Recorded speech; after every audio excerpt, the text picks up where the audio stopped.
It's time for the player ratings. RFS nil, Hearts 2. Normally Europa Conference League doesn't get this sort of love, but it was a great night tonight, so I've decided to splash it and do some player ratings for the third best European competition that UEFA has to offer. And speaking of what teams or what people or organisations have to offer, it was a good offering for Hearts tonight as they defeated the Latvian runner-ups, champions. Latvian champions, I believe. Champions? Oh, fuck me. Right? Well, Latvian champions, that just makes the result even better.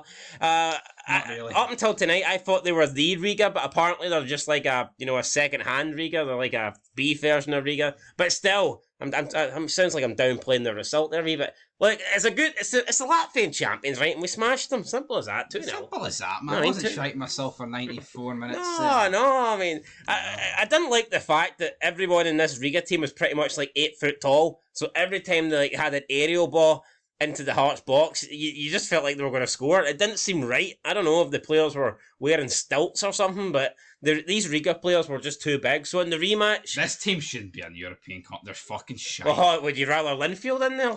They're more deserving. Well, I tell you what, like Linfield actually outplayed them and beat Bodo Glimt on the road to this. Who did this team beat? Hearts would beat Bodo Glimt. Wi-Fi password, mate.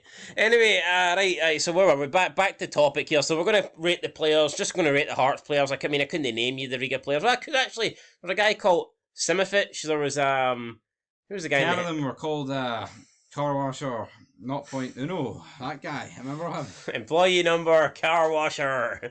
Aye, 35486. All banter. Aye, banter. But let's get into the non-banter here. It's time to get serious. It's time to rate the players. We're going to start with the goalkeeper, the best goalkeeper in Scotland, may I add. Then we will go through the defence, midfield. Then we'll move on to the attackers, and then eventually we will get to Robbie Nielsen. And let's find out, did we have strong referees tonight? Tell you what, Rangers didn't have a strong referee last night. I'll just point that out there. No, they didn't. I mean, I think Gio needs to ask for strong referees next time, but... Where's Pedro? He looks like Pedro. Does look like Pedro Casino. Fucking, the team's beginning to look like Pedro Casino. Anyway, let's move on here. Craig Gordon, up first. You know what? I thought he made a couple of good saves first half, kept the clean sheet. I don't think he had that much to do second half. Even when Riga did come forward, it was mainly like crosses into the box that were kind of just going out for goal kicks or were getting cleared by Hearts. And I'm not going to say I was sitting there not panicking, because I was panicking, like I said, with their height, with their reach advantage. I thought they were a danger every time they got the ball into the box. But at the same time, second half, I don't remember Craig Gordon having to make a save. I remember him coming out and catching the ball and recovering the ball.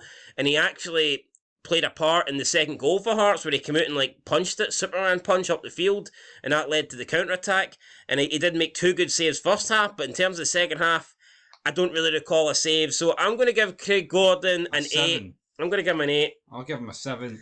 So there you go. He didn't make a save where I went, fuck, he's kept him in that. A 7.5, so it is what it is, guys. I mean, I agree. I think an 8's the most you could give him, and I feel like you couldn't really give him less than a 7. A fucking 8. What? Clean sheet, mate, against the Latvian champions. I could have kept a clean sheet against fucking bullshit. That save he made in the first half was good. It was straight arm. McLaughlin had a couple of straight arm against Celtic and they fucking went underneath his legs. What did I give McLaughlin? A fucking 0. So what's your point? Well, you can't give Craig Gordon a 0, that's my point. 7.5. Who's up next? Rolls Royce, Michael Smith. This guy was shite. You get turned inside out in the first minute, like I thought he'd single-handedly gave RFS the lead, but thankfully that ball cracked off the crossbar. A couple of times he was like snatching at balls. I mean, rather than just like getting the ball down and trying to play it for defence late on, a lot of times I seen him just like lumping the ball forward. I mean, I like Michael Smith, and I thought it was an okay performance. Definitely not anywhere near his best. I'm going to give Smith a 6. Kept a clean sheet, man. He wasn't bad. He did get turned inside out. Like, 6. Alright, fair enough. Up next, Craig Halkett. I thought he looked good for the 2 minutes that he was on the pitch, but unfortunately he didn't last that long, and I just hope it's not a bad injury. I'm sorry, right? Was this not stupid rushing him back for RFS? Well, yeah, I would rather rush him back than look at the lineup tonight and see fucking Toby Sibic in there. But yeah, I think he should have started Nielsen. I think he should have started Nielsen. I mean, you can definitely tell, like, from the start of the season, Nielsen has jumped above Sibic in the pecking order. Unless Sibic was injured tonight and we don't know about it, I'm kind of hoping he's been shipped on and we don't know about it. Robbie Nielsen's keeping it under, under wrap. The people know. Celebrate, guys! It's time to party. So I'm going to give Halkett a 6. I mean, it's a standard 6. Stephen Kingsley. I mean, quiet game. He had a good shot second half. Guy was fucking playing. No, he had a good shot second half where I felt like all our chances though were hit straight at the Riga keeper.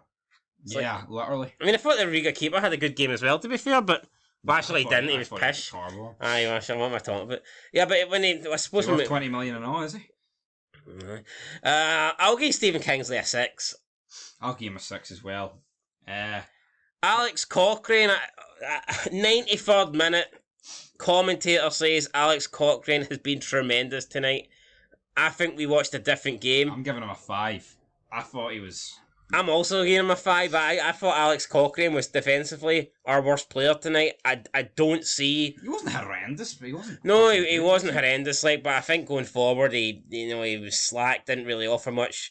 Final ball was poor, and I thought defensively, at times, instead of closing the Riga players down, he was kind of standing off them and giving them too much space. I don't like that. You're just in fighting. Why fight a team that has got the aerial advantage to cross the ball into the box? To me, you need to be closing them down, try and prevent the cross into the box. I'm giving him a 5 as well. Up next, George Grant. Again, I think I've got to agree to disagree. Commentator said Grant had a great game tonight. I thought he was just kind of there. 6. I'll give him a 6 as well. I mean, I didn't think he'd done anything He's got wrong. 2 first names, right? That's where it ends for this guy. I don't think he can't be called George Grant and get more than a 6, can you? No. He needs to change his name to George Messi or something. Or Jorge. Jorge Grant. Jorge Grante. That sounds better. I might give him a 7 actually. Jorge Grante Michal. I might get an 8 actually. So the name sound a bit better. Right, we'll give him a 6.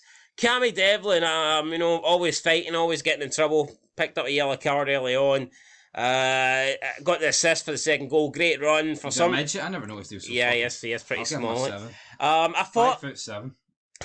I mean, it looked like Humphreys was the ball that was going to be the guy who was going to get past to late on, but he decided to hold on to it, and then he eventually played it to Forrest. I thought he made a mess of it, but you know what? He proved me wrong.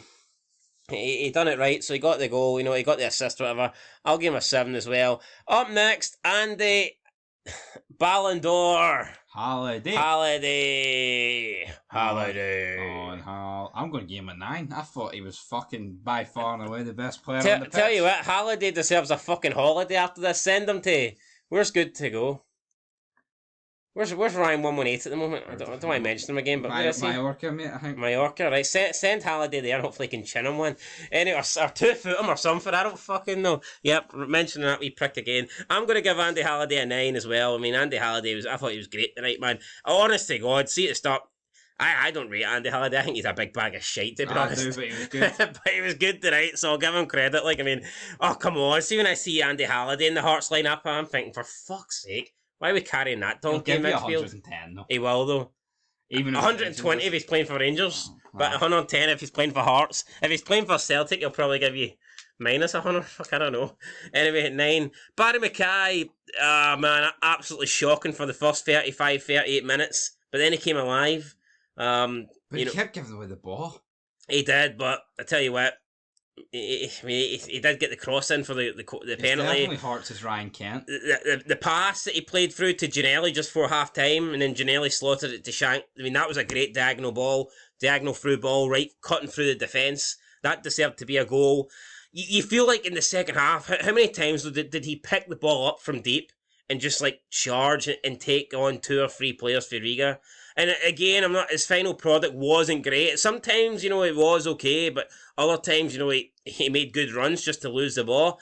But I thought, first 30 odd minutes, he wasn't great. After that, he did look dangerous, but final product, I think, let him down big time tonight. I'm going to give him a 7. I'm going to give him a 7.5. Josh Giannelli, a player that hasn't really featured much at all this season, normally just kind of gets brought on as a sub late on in games. Was brought on against Celtic with a couple minutes to go. I mean, it kind of seems to be the trend where Giannelli just gets brought on pretty much as a fresh pair of legs to chase the game, or I don't know, just to try and see it the game. But he got a start tonight, and I thought, attacking-wise, I thought he was our best player. Thought he looked dangerous. A really good shot early on. Tested the goalkeeper. He should have got a few assists. Yeah, ball came in, crossed in, keeper missed it. You know, he didn't get enough connection on it, but he did get it towards goal, but it was cleared away. I think he does do the right thing. Now, you can make an argument when Barry Mackay plays that ball into him just for half time. You could say maybe Ginelli should just shoot and score himself. He does the right thing. But let's be real. Ginelli plays it to the guy that. Seeing that, if you could pick one player on this pitch for the ball to faulty inside the box, it's going to be Shankland.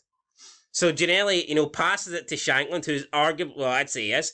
Shankland's in a lot better. So it's a lot easier for Shankland to score than it is for Ginelli to score. If Ginelli tries to score and misses, you criticise him, you're giving him shit. He done the right thing here. Even with hindsight, it's not his fault. Shankland missed. He played it to Shankland. Should have been an assist. But, he didn't get it because Shankland had a bit of a shocker. And he missed it there. Didn't matter anyway, But I'm going to give Ginelli an 8. I thought he was good tonight. Well. Shankland, hold-up play I thought was okay. Mixed bag. Yeah, touches were shite. Touches were shit. Seeing a different day, he could have had about 5. He had some good shot. I mean, the goal that he did score, not the the penalty was great, but the goal that he scored that was offside, I don't know if it was wrongly right, that finish was tremendous. Oh. I mean, he just dinked it over the goalkeeper and it fucking squeezed right into the top corner. Unfortunately, offside. I mean, he had good moments, and you know what? I'm going to give him a 6. I'm going to give him a 6.5, so here's what's going to happen. 6. I'll give him a 7 then, there you go. Here's what's going to happen. I'll meet you halfway. Meet me halfway. Let's move on to the subs then. Shankland getting a 6.5. Lewis Nielsen came on, I thought he was great. Reminded me of John Suterman. I'm giving him an 8. Well, I mean, we're not going to talk about his performance first, or? I'm just saying I'm giving him an 8. That's why I'm giving him as well. It reminded me of a fit fucking John Suter, which is not many memories of a fit John Suter. No, rest in peace, John. Well, not rest in peace, he's alive, but get well soon, John Suter. Rest in peace, John Suter. Was his career already done? Well, the way some Rangers fans fucking threw him under the bus against Livingston, you'd think so. I mean, Connor Goldson's the biggest donkey at that club. He's the one that concedes, but they'll blame anybody you stick alongside him. I mean, probably blaming Bassey last season when they tried to, actually. In that final. Anyway, right, Nielsen, I thought he was great. Composure when he got the ball. He was charging with the ball into the midfield, into the Riga half, and that's what you want to see for your centre-back. I like to see a centre-back that can come forward and play with the ball and make driving runs. See centre-backs that when they get the ball, all they can do is just launch it up. I mean, that's all good in the hood and all that, but football's evolved. How good's it now to have a ball-playing centre-back?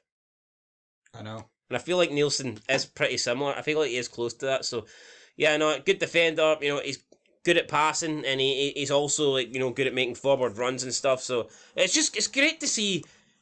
See if the pass ain't on. It's just good to have a centre back that can actually take the ball and move into the midfield rather than have to always look for a pass. So yeah, no, I thought Nielsen was great tonight. I'll give him an 8.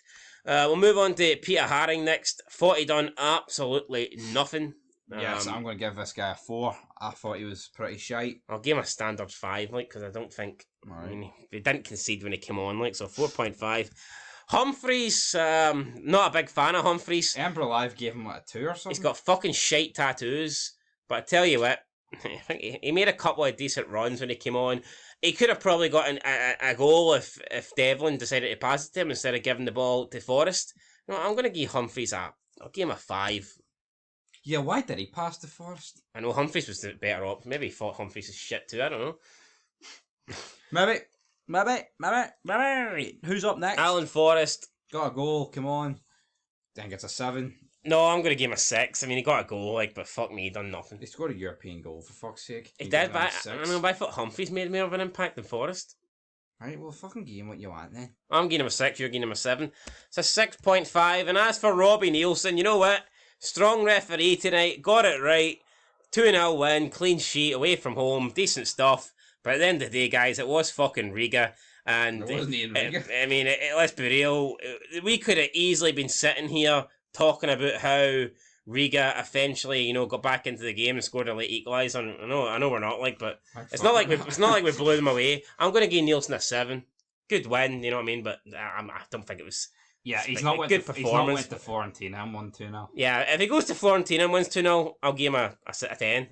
But for now, he's getting a 7. You agree with that? I agree with that, guys. Boom, there you go, guys. That is our player ratings, and I think we're both in agreement that Andy Halliday was man of the match. Yep, definitely. Big Andy Halliday, give him man of the match, give him the Ballon d'Or, give him everything you fucking got. Andy Halliday's the man. And that is it, guys. There's your player ratings for Fog Fitba. RFS 0, Hearts 2. Till next time. Peace.